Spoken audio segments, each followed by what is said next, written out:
Assalamualaikum warahmatullahi wabarakatuh. Kaifa halukum ya banati? Alhamdulillah naltaqi aidan li darsi sirah fi liqa'il tsaniyah limadati sirana. Qabla nabda liqa'ana naqra basmalah. Bismillahirrahmanirrahim. Allahumma la sahla illa ma ja'altahu sahla wa anta taj'alul hazna idza syi'ta sahla. Ya, ini adalah pertemuan kedua materi sirah ya. Pertemuan kedua materi sirah ini kita akan membahas kembali siapakah beliau. Oke ya, kita akan membahas. Sudah doa tadi ya Mbak ya. Sebelum kita memulai, pastikan sudah menyiapkan alat tulis, apalagi sirah ya. Kenapa? Karena Antuna kan belum punya bukunya ya. Bukan belum punya, memang kalau mau lebih detail pembahasan sirah yang Ibu bahas di materi ini, Antuna beli bukunya, beli sendiri maksudnya, Ibu nggak jual. Kalau mau nitip boleh begitu ya. Ibu memakai buku panduannya adalah wanita-wanita mulia di sekitar Nabi atau Qisasun wa Ibrun wa Idhatun min hayatis sahabiyat ya. Jadi penulisnya Abu Salsabil Muhammad Abdul Hadi. Bukunya berapa Bu harganya? Lumayan ini Mbak, yang ini dulu Ibu beli sekitar 300 sampai 400 gitu, 400.000, tapi luar biasa bermanfaat sekali. Dan ketika membaca buku-buku sirah di dalam sini, rasanya hati bergemuruh, kemudian punya semangat yang luar biasa seperti itu ya. Oke ya, kita mulai pertemuan pada hari ini. Siapkan alat tulis, kemudian adabnya dijaga dengan baik, pakaiannya sudah rapi, dan pastikan kalau memang mau minum udah disiapkan air minumnya. Jadi kondisi sekolah meskipun kalian sedang online, tetap menjaga adab, nggak kesana kemari, nggak malah jajan ke warung, nggak sambil ngunyah ketoprak ya. Benar-benar sudah dalam keadaan stay untuk belajar. Supaya apa? Supaya ilmunya berkah, supaya ilmunya menancap ke dalam hati dan bisa diamalkan dalam kehidupan sehari-hari. Pada pertemuan ini kita akan membahas Ummul Mukminin Zainab binti Khuzaimah ya. Zainab binti Khuzaimah ini istri Nabi yang keberapa? Hayo. Yang pertama Khadijah, yang kedua Saudah ya. Khadijah menikah dengan Rasul selama 15 tahun berumah tangga ya, 14 tahun 1 bulan. Dalam riwayat yang lain 14 tahun 3 bulan. Dalam pendapat yang lain 15 tahun. Kemudian Bunda Khadijah wafat pada tahun ke-10 kenabian ya. Kemudian Rasul menikah pada tahun ke-10 setelah Bunda Khadijah wafat dengan seorang wanita ya yang mendapat gelar wanita berhijrah, janda pria yang berhijrah, yaitu Saudah binti Zam'ah yang usianya 55 tahun ketika menikah dengan Rasul, dan Rasul usianya 50 tahun. Kemudian 3 tahun setelah berumah tangga dengan Saudah binti Zam'ah, Rasul menikah dengan Sayyidah Aisyah radhiyallahu anha binti Abu Bakar As-Siddiq ya. Pada saat itu Aisyah usianya 6 tahun ya. Nah, itu kan 1, 2, 3. Nah, kemudian istri yang keempat adalah Hafsah binti Umar bin Khattab radhiyallahu anha. Ketika itu Hafsah usianya sekitar 18 tahunan, artinya belum sampai usia 20 tahun sudah menjadi janda. Hafsah tuh janda Mbak ketika menikah dengan Rasul ya. Suaminya mati syahid saat perang Badar ya, kemudian menikah dengan Rasul sebelum perang Uhud gitu ya. Nah, sekarang Ummul Mukminin, yaitu ibundanya orang-orang beriman yang kelima, ibunda kita, yaitu Zainab binti Khuzaimah. Siapakah beliau? Bagaimana beliau ketika masa hidupnya? Kenapa mendapat gelar Ummul Masakin? Nah, jadi seperti inilah kisahnya. Belum lama nih pernikahan Rasul dengan Hafsah ya. Ketika Hafsah radhiyallahu anha menjadi janda karena suaminya meninggal di Madinah. Pada saat itu dikisahkan setelah mengikuti perang Uhud, dan Hafsah menjadi janda usianya belum lengkap, belum sampai usianya 20 tahun. Kemudian ketika dia menjadi janda, ayahnya yaitu Umar bin Khattab menawarkan Hafsah kepada Utsman, namun Utsman belum siap untuk menikah waktu itu karena Utsman sedang ingin melamar anaknya Rasul yang bernama Ummu Kulsum. Kemudian Umar menawarkan Hafsah kepada Abu Bakar. Abu Bakar tidak menjawab iya, tidak menjawab enggak, tapi diam aja, sehingga Umar sangat marah. Ternyata Hafsah ingin dipinang oleh Nabi Shallallahu Alaihi Wasallam. Nah, ketika Nabi menikah dengan Hafsah belum lama Mbak, bahkan dalam sejarah ya dituliskan Nabi baru malam pertama, baru malam pengantin dengan Hafsah, keesokannya Rasul menikah dengan Ummul Mukminin Zainab binti Khuzaimah. Nah ini juga masih muda tapi udah jadi janda mbak. Oh, bu muda-muda banget bu jandanya, nikahnya umur berapa? Ya nikahnya masih umur muda. Ya masih muda kok udah pada nikah sih bu, gitu kan.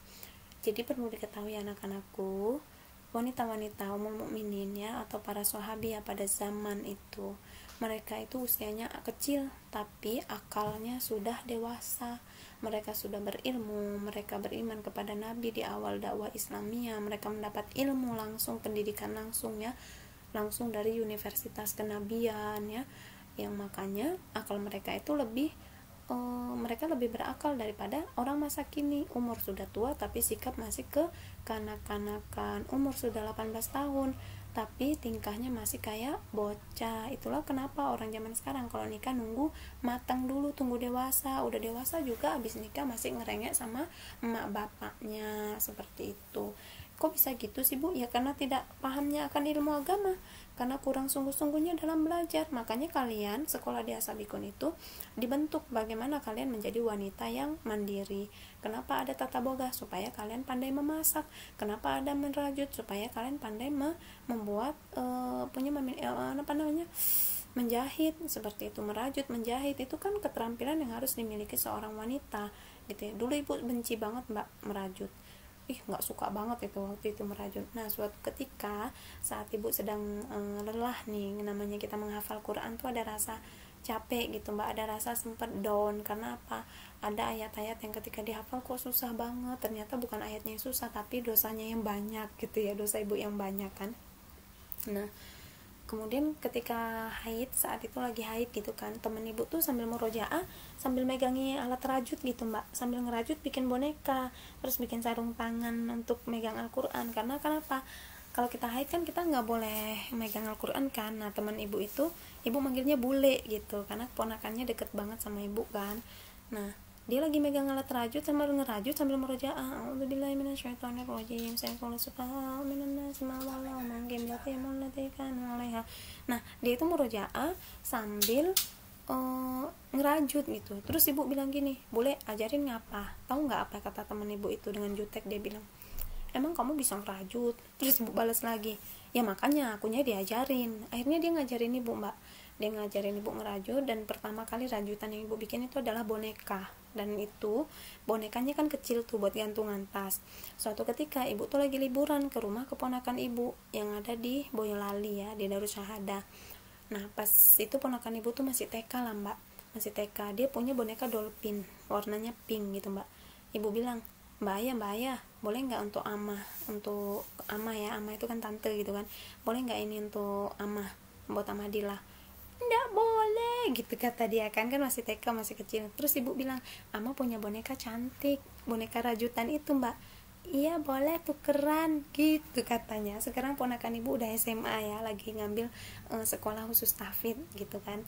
Nah itulah hasil dari kreativitas ya. Barang yang tadinya kita buat dari tangan kita bisa kita tukar dengan boneka dolphin yang harganya kalau zaman dulu masih 30 ribuan ya, kok sekarang mungkin 5 ribuan kali ya dolphin itu, boneka dolphin ya. Nah oke, kita lanjut ya. Maka bersyukur ya ketika sekarang kalian itu bisa sekolah di Asabikun dengan kondisi mbak, belajarnya maksimal. Kalau kalian belajar maksimal, kalian keluar dari Asabikun ini udah bisa bawa skill. Kalian keluar dari Asabikun ini udah bisa bawa diri dengan kemampuan kalian, percaya diri kalian yang luar biasa, seperti itu ya. Nah Ummul Mukminin Zainab binti Khuzaimah ini adalah seorang wanita yang usianya masih sangat muda. Bahkan dalam sejarah beliau itu meninggal usianya 30 tahun. Berarti menikah dengan Rasul usia berapa? Kalau usia menikah dengan Rasul sih belum ada dalam sejarah yang ibu baca bukunya ini, belum dapat gitu mbak ya.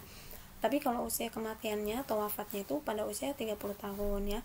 Nah belum lama ini Rasul menikah dengan Hafsah. Kemudian datanglah kepada Nabi Muhammad Sallallahu Alaihi Wasallam seorang janda Quraisy ya. Jadi beliau dari bangsa Quraisy ya, kalangan muhajirin awal. Jadi beliau orang yang termasuk ikut hijrah pertama kali dalam Islam ya, dan beliau adalah ummatul mukminin kelima. Tadi kan yang pertama Khadijah, Saudah, Aisyah radhiyallahu anha ya, Aisyah binti Abu Bakar, kemudian Hafsah binti Umar. Nah, belum lama menikah dengan Hafsah, Rasul menikah dengan Zainab binti Khuzaimah. Beliau adalah seorang janda dari kalangan muhajirin awal, orang yang berhijrah pertama kali dalam Islam ya.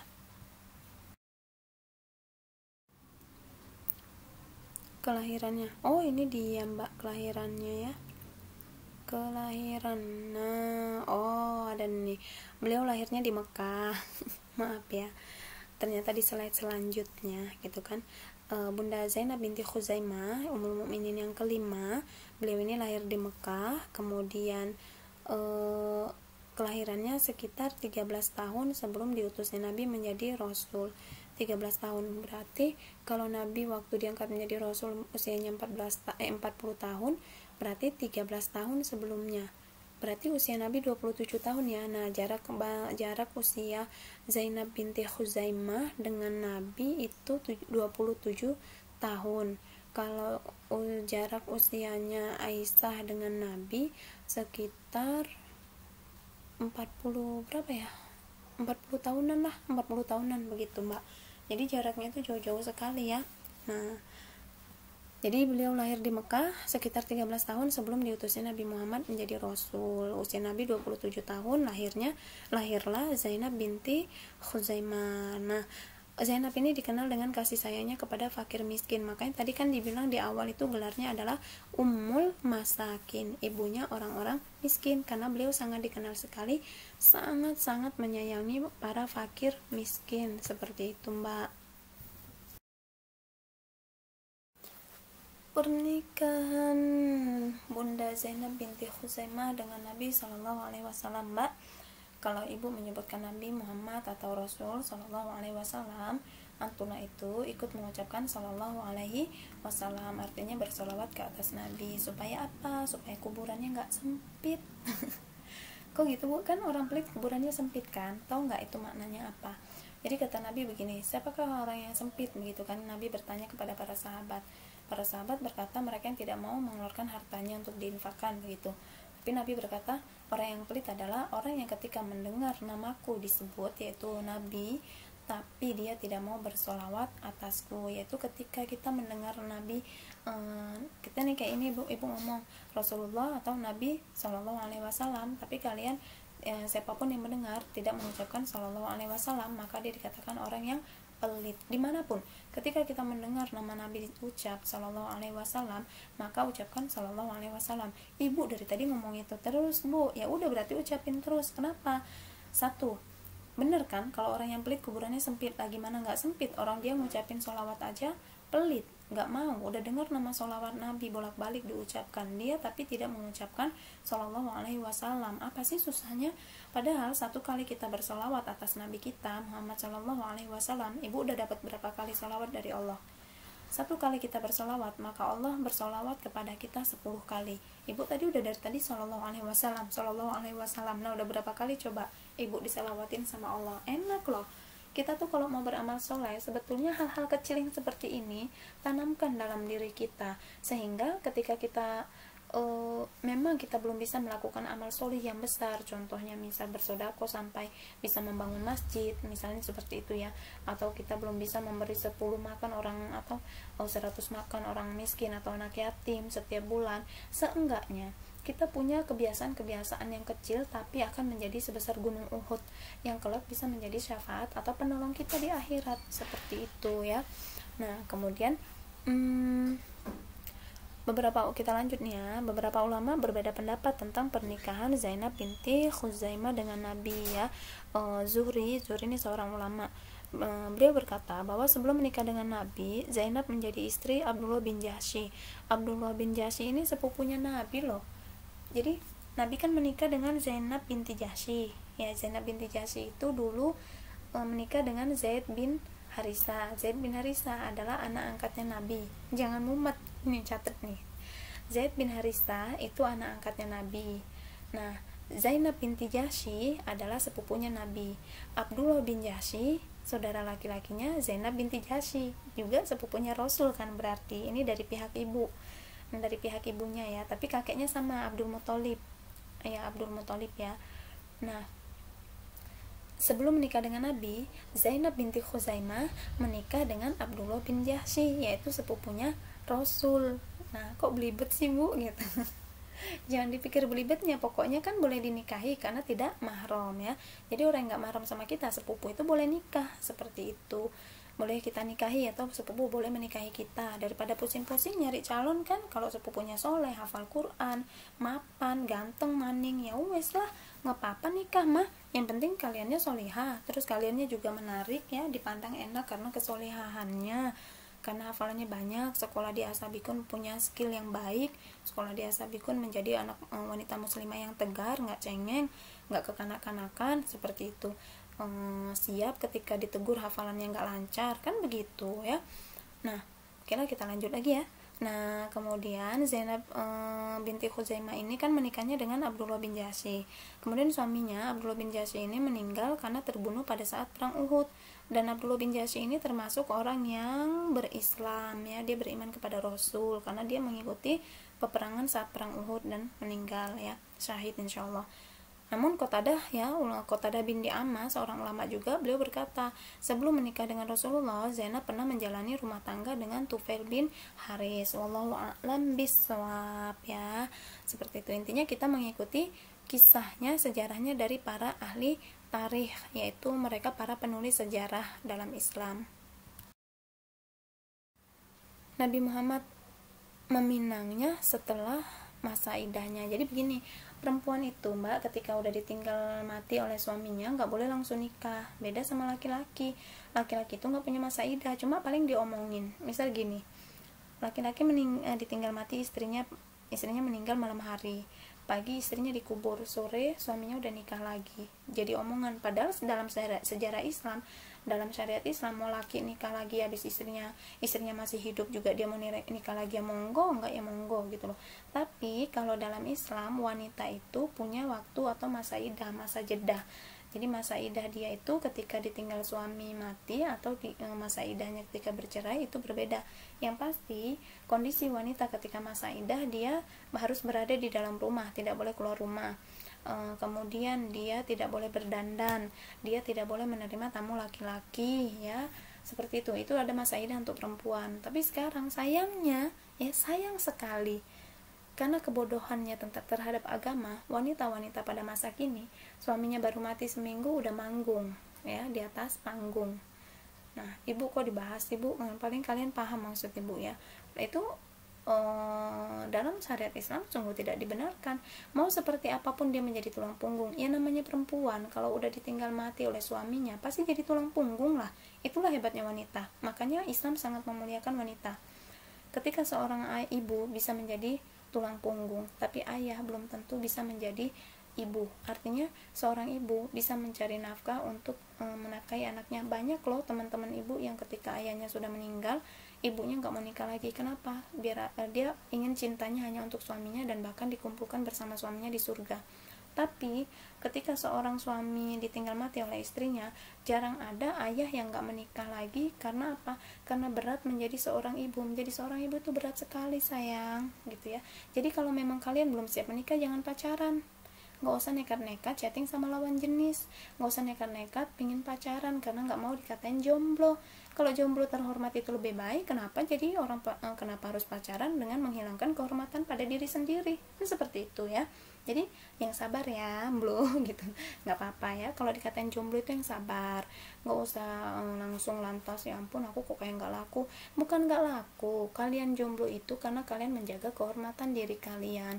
Kalian ini nggak pacaran bukan karena nggak laku, karena kalian adalah wanita yang akan dipilihkan oleh Allah, seorang lelaki yang tampan, lelaki solih, lelaki yang sayang sama kalian sampai tua nanti. Begitu ya mbak ya. Jadi kalau cuma dikatain jomblo mah easy going aja kali, cuek-cuek aja. Terus bu kalau chatting sama lawan jenis, sama temen cowok waktu SD, ya kepentingannya apa? Kalau nggak ada kepentingan ya nggak usah gitu kan. Nanti malah dari temen jadi apa mbak? Jadi teman SD, dari teman SD jadi teman sepanjang hidup. Ya kalau memang udah siap nikah silakan, kan begitu. Tapi intinya kalau kalian udah berani chatting dengan lawan jenis berarti udah siap untuk nikah, kan begitu. Jadi perempuan itu berat mbak. Kalian lihat saja Umi Antuna, orang yang paling terakhir tidur tapi paling awal bangun.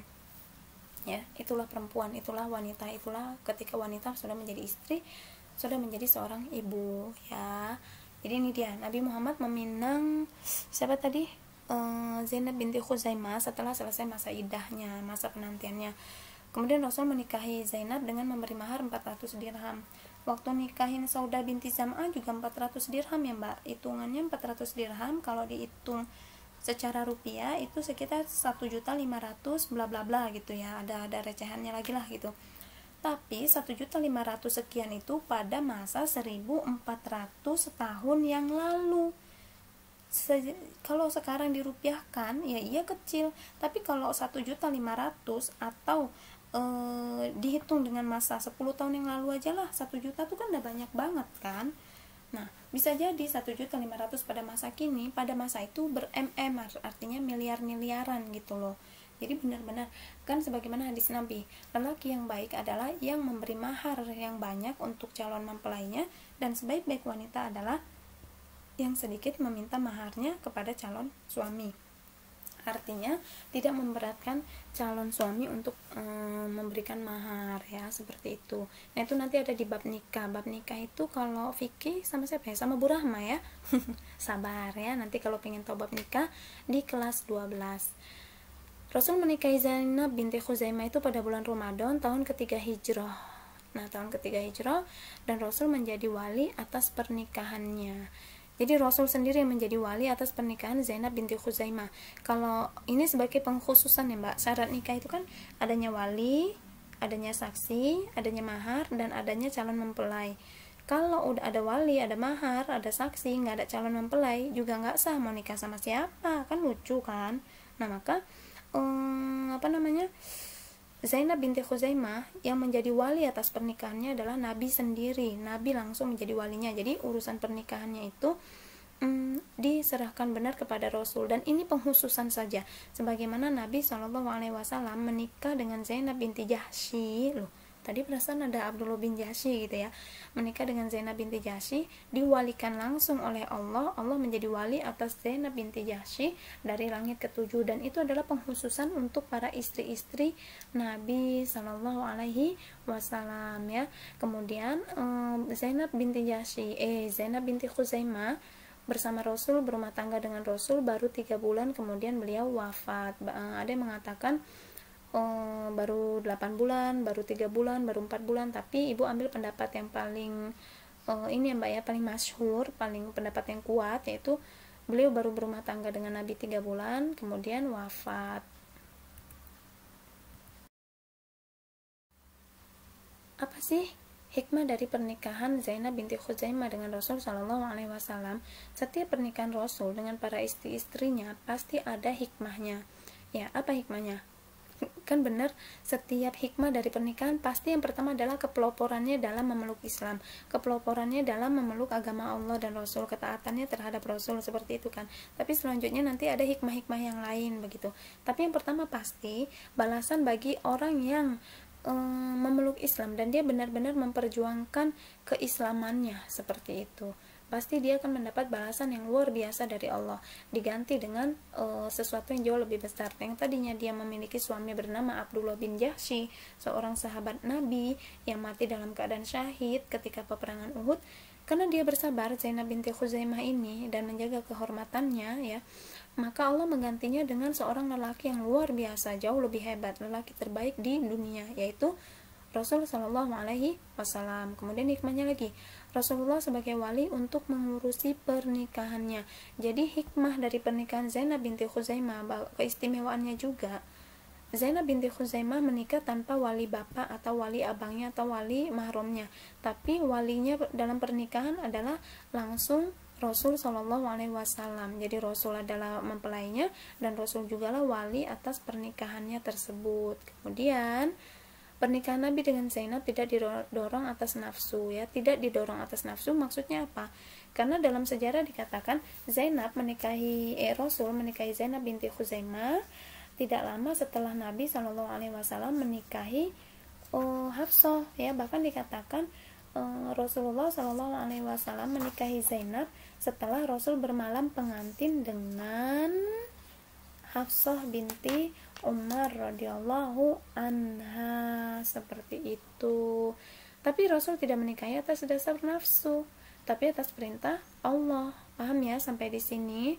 Kemudian wajibnya mahar dalam pernikahan. Tadi menikah itu harus ada 4 syarat. Ada mahar, ada saksi, ada wali, dan ada calon mempelai.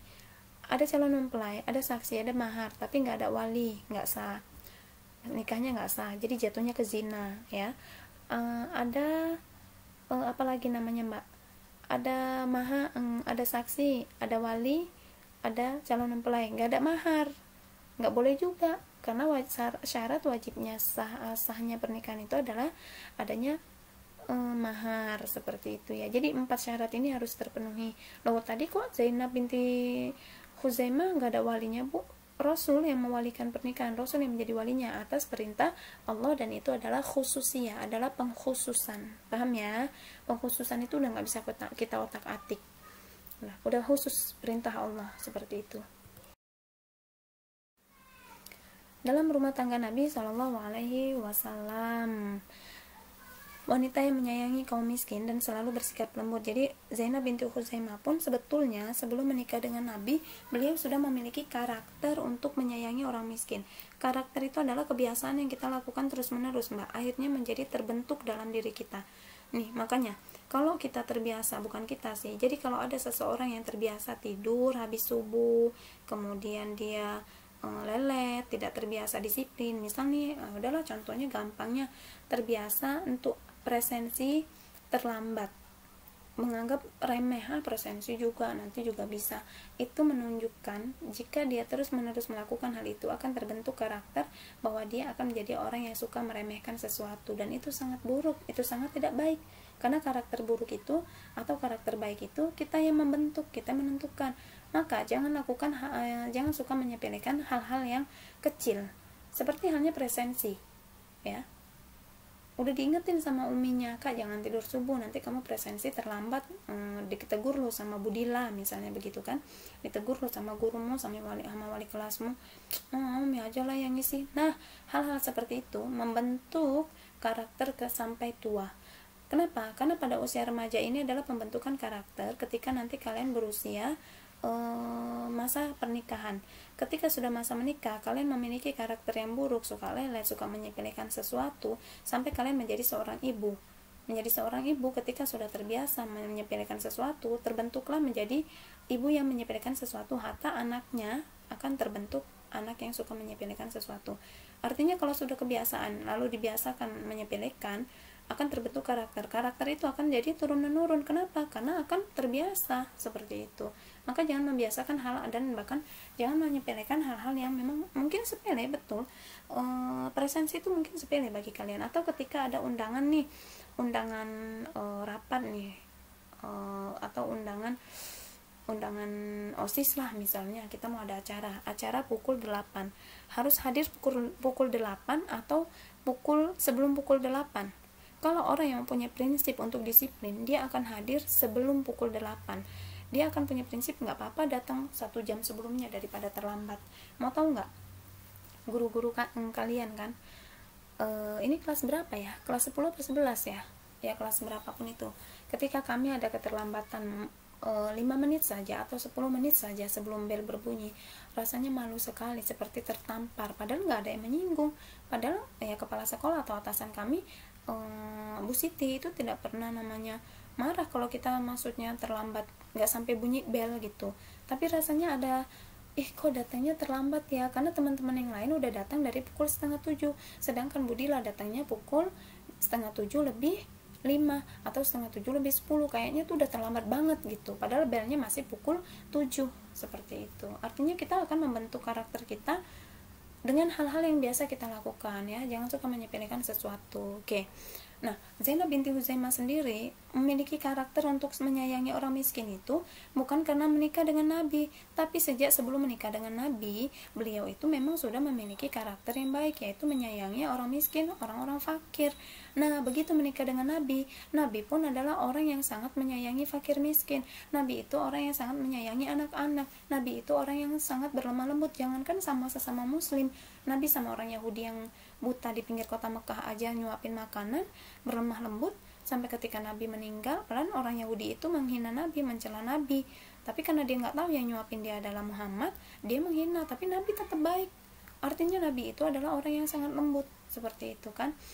Nah, melihat suaminya yaitu Nabi sangat menyayangi orang-orang fakir miskin, dan bahkan Nabi itu selalu mengirimkan sodako, selalu mengirimkan harta sodakohnya itu kepada ahlu sufah dan tamu Islam lainnya yang datang ke kota Mekah. Jadi ahlu sufah itu apa sih, Bu? Ya, ahlu sufah adalah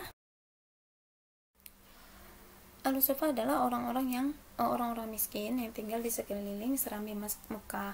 Jadi sejarah ahlu sufah itu dulu ketika berhijrah dari Mekah ke Madinah, ini kan ahlu sufah ini kan mereka yang keliling, yang orang-orang miskin yang tinggal di sekeliling Masjid Nabawi ya Mbak ya. Masjid Nabawi itu kan di Madinah, begitu kan.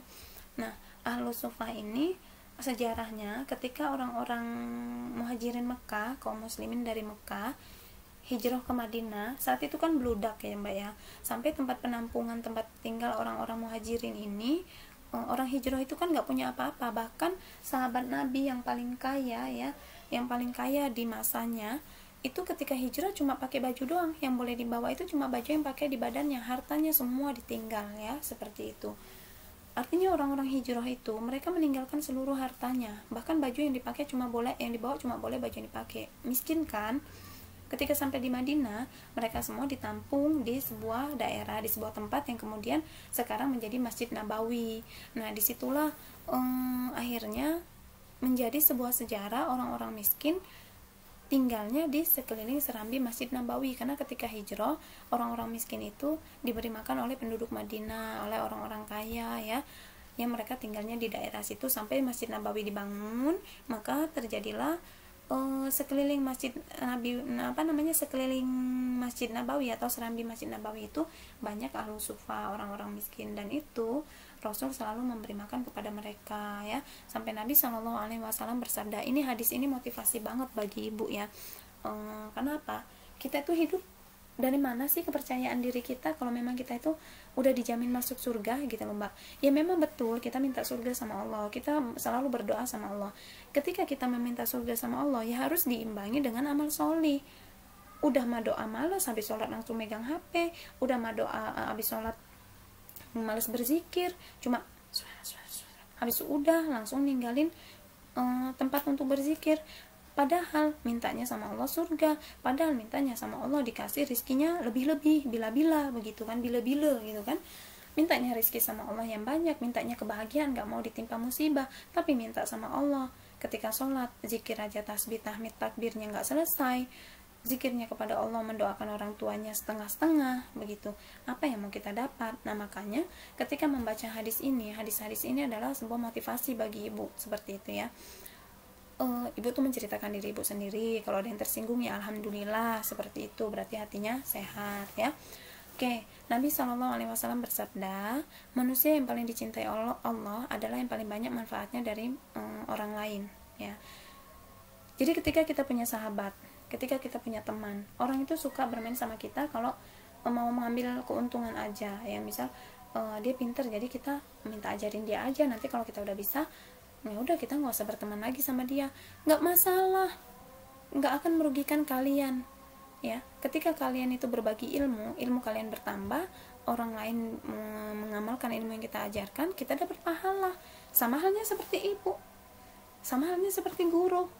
Ketika kami mengajarkan ilmu kepada kalian, apakah kami menjadi bodoh? Enggak. Guru itu semakin mengajarkan ilmunya semakin pintar. Kenapa? Semakin belajar lagi dan berusaha mengajar dengan cara yang baik, semakin memperbaiki diri cara mengajarnya bagaimana menyenangkan, kan begitu.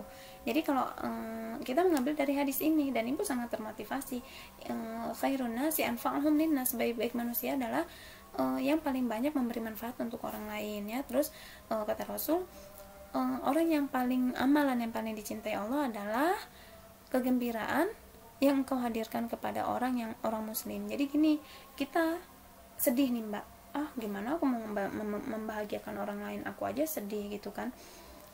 Kalau kalian pengen bahagia, kalau kita pengen bahagia, bahagiakan orang lain, maka kita akan mendapat kebahagiaan berlipat-lipat. Contoh, lagi ada masalah, lagi sedih, ada pemulung lewat, kita lihat kok bapak itu kasihan banget sih, bapak itu udah makan apa belum ya, gitu kan. Ya udah, ambil uang kalian, uang jajan nih, udahlah uang ini untuk beli untuk bapak itu. Pak, ini uang sedikit untuk beli minum ya pak, makasih ya neng, makasih ya neng. Terus bapak itu senang banget. Apa yang kalian rasakan?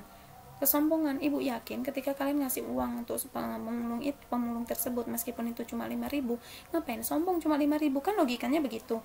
Yang kalian dapatkan adalah kebahagiaan. Ya Allah, bapak ini kok bahagia banget ya.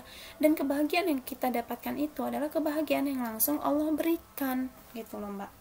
Ya, paham ya sampai di sini? Jadi ketika kita ini sedih, bahagiakan orang lain, maka kita akan bahagia.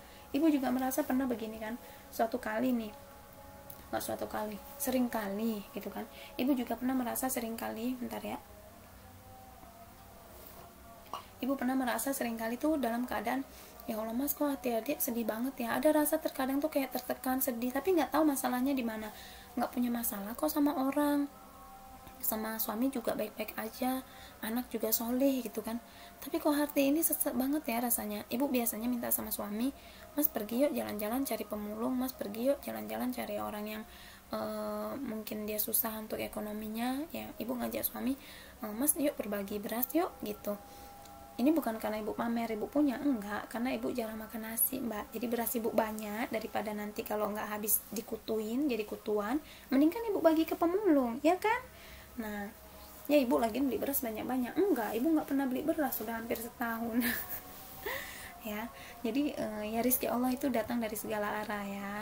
Beras ini banyak, bahkan saat sekarang ibu berbicara dengan kalian itu masih ada beras numpuk mbak. Ya, untuk siapa aja ya. Kalau memang diantara kalian ada yang butuh, boleh bu, boleh nggak berasnya untuk anak, boleh mbak. Ya, tapi japri aja, jangan di grup ya. Boleh mbak. Ada beras di rumah ibu kalau sekiranya ada yang membutuhkan, seperti itu. Artinya apa? Ketika kita sedang dalam keadaan sedih, kita ingin bahagia, ya Allah aku sedih, zikir udah, ngaji udah, minta maaf sama umi udah, tapi kenapa ya kok hatiku masih sedih banget? Keluar, cari pemulung, cari orang yang kira-kira membutuhkan untuk disodakohi ya dari harta kita, keluar berikan seberapapun itu ya, kalian mampunya seberapa, sampai orang itu merasa kegembiraan. Bahkan kalaupun memang dari segi uang nggak mampu, kalian punya makanan di rumah gitu kan, kasih ke pemulung itu. Pemulung itu kalau dikasih makanan pasti seneng mbak. Kenapa? Bahkan untuk makan sehari-hari saja mungkin mereka sulit, begitu kan. Kebahagiaan yang kita berikan kepada orang lain, maka ketika orang itu bahagia, kita pun akan mendapat kebahagiaan yang sama tanpa mengurangi kebahagiaan orang tersebut. Paham gak maksudnya? Jadi misal begini, kita memberi seseorang roti lah, ini misal sari roti 1 bungkus beserta selainya gitu kan, beserta seresnya misal. Bagi kita mungkin sari roti itu biasa aja, tapi bagi orang yang kita beri sari roti itu luar biasa nikmatnya, karena mungkin makan sari roti itu belum tentu setahun sekali, mungkin begitu kan. Dia bahagia banget nih mbak, dia bahagia banget. Nah ini masuknya ke energi positif. Kita punya energi positif itu akan menjadi tabungan amal kita ya, amal solih sebetulnya begitu. Nah dia bahagia banget nih, makasih ya neng. Sebesar apa kebahagiaan dia, yang dia rasakan kebahagiaan itu, maka kita pun akan merasakan kebahagiaan yang sangat besar. Meskipun kita menganggap sari roti itu seberapa sih mbak harganya, nggak sampai 50.000 ya nggak, kalau dia dikasih sama seresnya, iya kan. Tapi kok ya Allah kok aku bahagia banget. Ternyata orang yang kita beri tadi memiliki kegembiraan yang luar biasa atas pemberian kita, maka Allah pun memberikan kebahagiaan yang luar biasa kepada kita. Paham sampai di sini? Nah ini kembalinya ke energi positif. Ketika kita hidup, kita punya tabungan energi positif, kita berbuat baik kepada orang, maka itu nilainya energi positif ya, amal solih.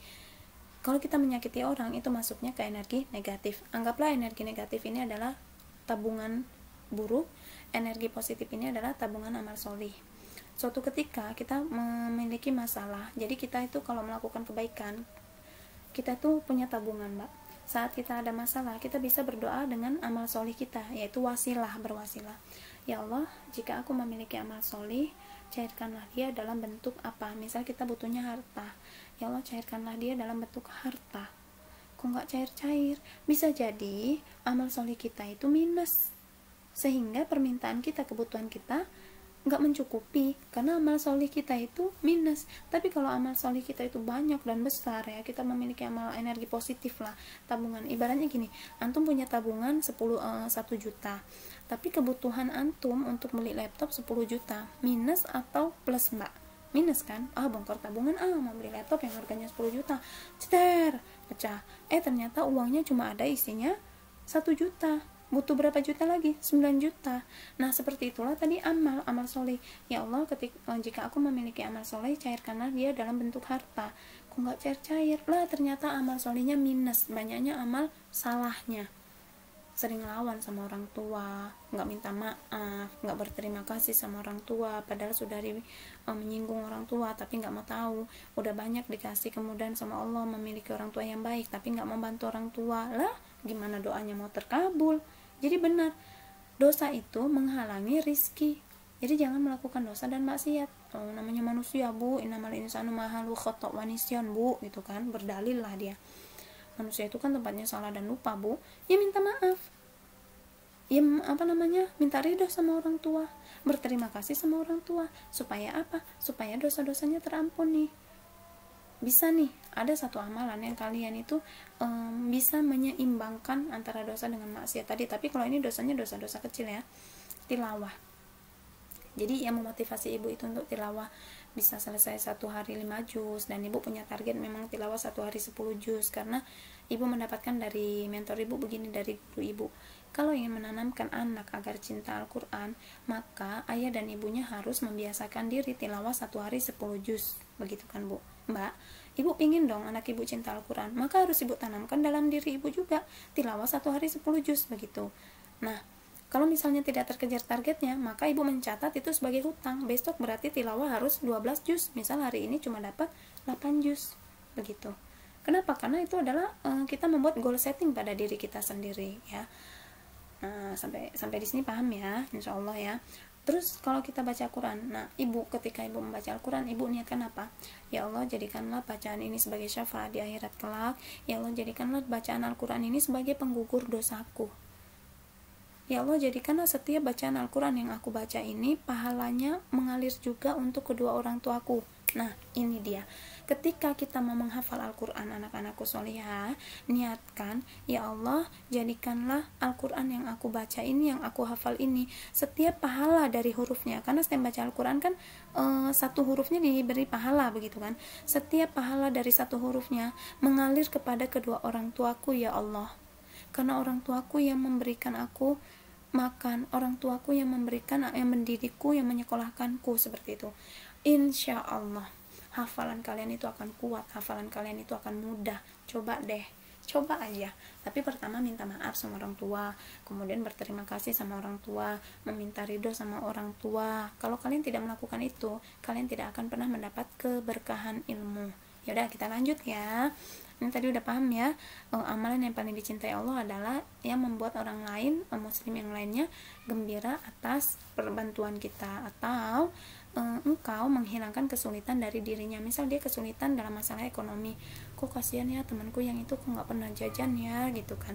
Jadi ini pernah ada satu hal yang sangat luar biasa dan terjadi di Asabikun, begitu mbak ya, kakak-kakak kelas kalian.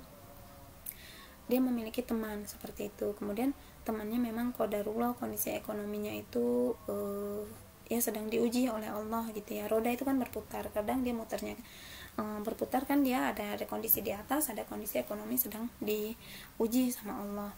Tapi kondisi ekonomi yang orang yang ekonominya diuji ini akhlaknya baik, anaknya itu baik begitu. Tiba-tiba ada salah seorang dari wali muridnya, dari temannya, melunasi seluruh lilitan hutang temannya tadi. Masya Allah, itu luar biasa dan terjadi di Asabikun. Ya Allah, itu adalah hal yang membuat kami sangat mengapresiasi begitu cinta dan sayangnya sesama muslim di antara kita. Ibu nggak menyebutkan nama ya, jadi ini bukan menyebarkan aib, dan ini adalah motivasi untuk kita saling memberi atau menghilangkan kesulitan saudara kita ya. Jadi Rasul pun lebih menyukai memberi lebih baik daripada meminta. Al-yadul ulya khairum min yadis sufla. Kita lebih baik memberi daripada kita mengharap dan meminta kepada manusia, seperti itu. Atau engkau melunasi hutang orang yang sedang dalam keadaan kesulitan, atau engkau hilangkan kelaparan darinya. Boleh dengan melunasi hutangnya, boleh dari menghilangkan kelaparannya. Ibu yakin seseorang yang melakukan itu, dan itu banyak, gak cuma terjadi pada satu orang ya. Masya Allah, luar biasa sekali wali murid asabikun ya. Semoga Allah melapangkan rizki abi dan uminya, memudahkan mbak-mbak semua dalam thalabul ilmi ya. Bersyukur kita berkumpul di sini untuk mendekatkan diri kepada Allah, mengkualitaskan diri kita, yang kelak di hadapan Allah kita bisa saling bersaksi, saling menolong dalam kebaikan. Nah, ini titik-titik hadisnya tuh panjang, jadi ibu putus yang memang memotivasi kita ya. Sebetulnya motivasi semua, cuma panjang banget begitu ya. Jadi ibu potong aja yang paling memotivasi kita. Bagaimana akhlak Zainab binti Khuzaimah? Wah, kalau akhlaknya jangan tanya ya. Saking beliau ya, Bunda Zainab, Sayyidah Zainab binti Khuzaimah ini sayang sekali dengan orang fakir miskin, saking sayangnya, saking beliau ini dikenal dengan Ummul Masakin, ibunya para orang miskin. Para ahli sejarah ya, sejarawan, bahkan ahli sirah, ahli tarikh, penulis sejarah, beliau hampir-hampir tidak pernah menyebutkan nama Zainab binti Khuzaimah. Tapi mereka para ahli sejarah menuliskan namanya yang itu gelarnya. Apa gelarnya? Ummul Masakin. Saking beliau adalah Zainab binti Khuzaimah ini wanita yang dikenal dengan kemuliaan akhlaknya karena menyayangi fakir miskin, sampai mendapat gelarannya ya Ummul Masakin. Sehingga saking mudah nempelnya nama itu, para ahli sejarah jarang sekali menuliskan namanya Zainab binti Khuzaimah. Tapi tetaplah harus ditulis. Nanti kalau tanya siapa Ummul Masakin, kita nggak ada yang tahu ya, tetap ditulis Ummul Masakin itu Zainab binti Khuzaimah. Tapi nama yang paling melekat adalah Ummul Masakin, ibunya para orang-orang miskin. Nah, tibalah saatnya ketika beliau sudah menjalani kecintaannya. Dan satu lagi, karena beliau ini sangat mencintai orang-orang miskin ya, karena sangat menyibukkan dirinya untuk taat kepada Allah, kepada Rasulnya, kemudian sangat menyibukkan diri untuk melayani orang-orang fakir miskin ya, sampai-sampai beliau ini tidak dianggap saingan oleh Aisyah dan Hafsah untuk memperebutkan hati Rasul. Kalau sama Zainab binti Jahsy kan mereka ini kayak rival gitu mbak ya, untuk menempatkan kedudukannya di sisi Rasul. Tapi kalau sama Zainab binti Khuzaimah itu enggak dianggap kayak rival, karena memang Zainab binti Khuzaimah ini sangat menyibukkan dirinya mengurus orang-orang miskin, seperti itu ya. Nah, kemudian wafatnya sudah tiba pada masa beliau untuk kembali kepada Robnya ya. Kalau dipikir-pikir gini loh mbak, beliau kembali kepada Robnya, sudah mendapat gelar ibunya orang miskin, sudah mendapat gelar Ummahatul Mukminin, sudah mendapat gelar wanita yang sangat mencintai orang-orang miskin. Dalam Al-Quran diingatkan juga oleh Allah, tidak boleh menghardik anak yatim, tidak boleh menghardik orang-orang miskin, seperti itu kan. Ara'aital ladzi yukadzibu biddin fadzalikal ladzi yad'ul yatim wala yahuddu ala ta'amil miskin ya. Nah, ini diingatkan sama Allah, jangan menghardik orang miskin, jangan menghina orang, jangan menghardik anak yatim, membentak. Tapi kita harus menyayangi mereka. Ya, Bu, kan dia itu kan, Bu, si doi itu, Bu, kan anak yatim, kata ibu suruh menyayangi anak yatim. Ya, yatimnya yang gimana juga, jangan mentang-mentang dibilang suruh sayang sama anak yatim, udah bujang disayang, akhirnya dianggap sayangnya kebablasan. Bukan, maksudnya anak yatim yang menyayangi itu orang tua kalian. Kalaupun mau dijadikan menantu ya nggak apa-apa, tapi bukan kalian ya. Kalaupun kalian mau menyayangi anak yatim, itu dalam kategori konteksnya yang masih kanak-kanak, atau kalaupun mau memberikan itu melalui kedua orang tua antuna, supaya tidak terjadi fitnah sama abang-abang itu gitu misalnya, gitu ya. Paham nggak maksud ibu? Paham lah ya. Nah, Zainab binti Khuzaimah beliau wafat pada usia 30 tahun. Nah, ini adalah keterangan ya, pendapat yang sahihnya, beliau meninggal ketika usianya 30 tahun. 30 tahun itu sebaya ibu, Mbak. Ya. Jadi Zainab binti Khuzaimah ini meninggal pada usia 30 tahun, dan ketika ibu membaca sejarahnya, mempelajari kisah perjalanan beliau, ibu menangis. Ya Allah, usiaku udah 30 tahun, tapi aku sedekah juga masih jarang. Tilawahnya juga Kalau kadang semangat banget, kadang downnya down banget. Sama suami kadang sering ngambek, sama anak kadang juga masih sering ngomel, sama temen kadang sering zolim, sama orang sering jutek. Ya Allah, kalau aku mati, amal apa yang aku bawa untuk menghadap ke Robku? Begitulah Mbak. Karena usia ibu sekarang 30 tahun, dan Bunda Zainab binti Khuzaimah meninggal pada saat 30 tahun sudah menulis sejarahnya dengan tinta emas. Artinya sampai kiamat sejarah istri Nabi, sejarah perjalanan para sahabiat itu tidak akan pernah hilang, tidak akan pernah terhapus. Makanya kalian harus memahami sejarah ini supaya apa? Supaya kalian bisa menceritakan kepada anak cucu kalian kelak. Ya, supaya kalian bisa memotivasi diri kalian, kemudian kalian bisa menceritakan kepada anak cucu yang kelak menjadi motivasi. Seperti itu. Jadi belajar ini bukan sekedar belajar aja Mbak. Kalau kita belajar itu cuma sekedar belajar doang, ibu juga mungkin gak ada guru di dunia ini. Kalau semua orang prinsipnya belajar ini kan cuma untuk menyelesaikan kewajiban, yang penting kita kan udah sekolah, dapat ijazah, gak akan ada guru di dunia ini Mbak. Kalau prinsipnya seperti itu.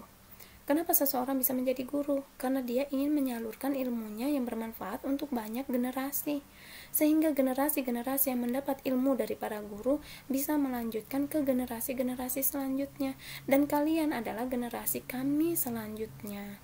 Jika ini aja contoh, ibu itu sangat keras dalam membaca Al-Quran. Artinya kalau bacanya nggak benar, panjang pendeknya, tajwidnya, makharijul hurufnya itu fatal, ibu itu keras. Sampai kalian biasa face to face sama ibu, ketika belajar sama ibu itu pasti mengalami nangis di semester pertama.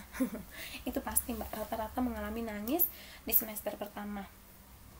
Lalu semester selanjutnya dia akan membuat goal setting, anak pengen jadi hafizah, begitu. Kayaknya dulu siapa ya, Mbak Aisyah, kayak dulu ada anak yang ketika sama ibu itu nangis Mbak, setiap kali pelajaran tahfidz itu, atau pelajaran tahfidz kan kalau nggak bisa bacaannya nggak lancar, ibu panggil sampai ibu privat, ini bacanya panjang, ini bacanya pendek, ibu turuni Iqra, nangis. Tapi ketika satu semester berjalan, dia sudah masuk semester 2, dia bilang, Umi mau jadi hafizah kayak Budila. Ya Masya Allah ya, semoga Allah merahmati kita, jangan jadi hafizah kayak ibu Mbak, karena banyak hafizah yang jauh-jauh lebih baik ya, semoga kita dirahmati Allah, seperti itu. Nah sekarang pertanyaannya, usia kita sekarang, coba tanyakan dalam diri kalian, usia kalian berapa sekarang? Masih senang dengan permainan-permainan yang memang tidak bermanfaat? Masih senang, bukan nggak boleh gambar anim, bukan nggak boleh membaca atau belajar Korea atau belajar bahasa-bahasa asing, boleh, asalkan kalian bisa menggunakan dengan baik. Kalian mendapatkan hikmah dari belajar itu, kalian bisa berdakwah dengan tujuan kalian belajar bahasa asing itu untuk berdakwah, bukan karena biar nanti kalau ketemu sama fansnya kita bisa ngobrol, bukan. Jadi nanti niatnya salah lagi, nyeleweng. Bukan nggak boleh Mbak, boleh. Kalian suka gambar anim, bikinlah. Tapi bagaimana anim yang kalian gambar itu membawa berkah untuk banyak orang, menjadi amal jariah, bukan menjadi dosa jariah. Siapa yang tahu nggak, di Facebook itu kan ada ya, ketika dimasuk ke pengaturan, nanti ada pengaturan atur akun Facebook untuk ahli waris. Artinya apa? Kalau kita mati, akun Facebook kita bisa dipakai oleh ahli waris kita. Tuh, sampai Facebook aja begitu nyediainnya. Artinya apa? Dia sadar, Omarnya sadar kalau ajal itu tidak mengenal umur, tidak mengenal waktu ya. Semoga kita mati dalam keadaan husnul khatimah. Jangan sampai lagi gambar anim, lagi bayangin si ini, wah habis itu nanti main film lagi dia kan, dari cerita novel atau dari cerita mangatun yang best seller, habis itu dijadiin film, lagi menghayal dicabut nyawanya sama malaikat. Naudzubillah ya, jangan sampai begitu ya, naudzubillah lah pokoknya. Nah kemudian Zainab binti Khuzaimah adalah istri Nabi yang pertama meninggal di Madinah dan dikuburkan di Baqi. Istri pertama, yang lainnya kan meninggalnya di Madinah ya, yang lainnya meninggal di Madinah, tapi yang pertama kali meninggal adalah Zainab binti Khuzaimah. Kalau yang lainnya kan meninggal sebelum Nabi itu cuma Khadijah sama Zainab binti Khuzaimah. Selebihnya istri-istri Nabi itu meninggal setelah Nabi meninggal, dan seluruh istri Nabi itu dikuburkan di Baqi. Seperti itu. Bisa dipahami? Jika ada yang belum bisa dipahami silahkan ditanyakan. Alhamdulillah, sampai di sini kisah Zainab binti Khuzaimah Ummul Masakin, seorang ibu para orang-orang miskin ya. Masya Allah wa tabarakallah, luar biasa sekali.